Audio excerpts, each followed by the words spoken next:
Rear brake systems are made up of two different types. One of the basic types is a drum setup.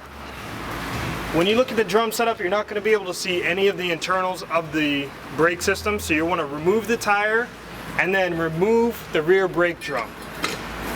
As you remove the rear brake drum, you can inspect it.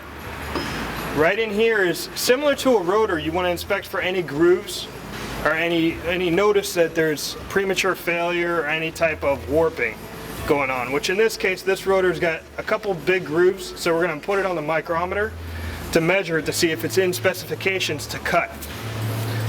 When you shave a rotor, it's important that it's within specifications so that there's no possibility that it's going to fail the next time that you require a brake job.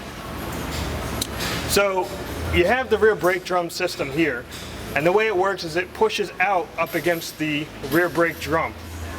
So you want to inspect all the parts that are going to help with that force going outwards.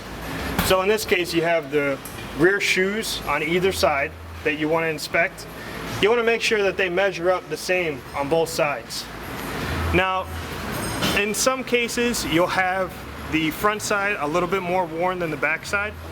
This doesn't mean that there's something majorly wrong. It just means that they're wearing unevenly and you're probably going to need to change them soon.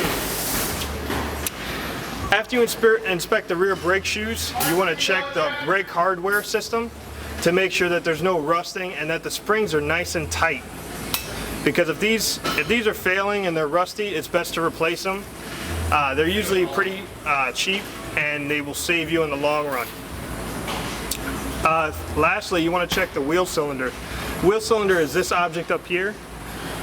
The way that it works is it's pressurized using the brake fluid to push out like two pistons pushing the top of the brake shoes in an outward motion.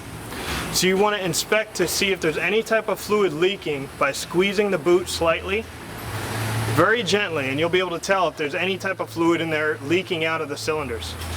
If there is, you can either replace these or rebuild them. We normally recommend to just replace them because it's a safer method and it's much cheaper than it is to rebuild them.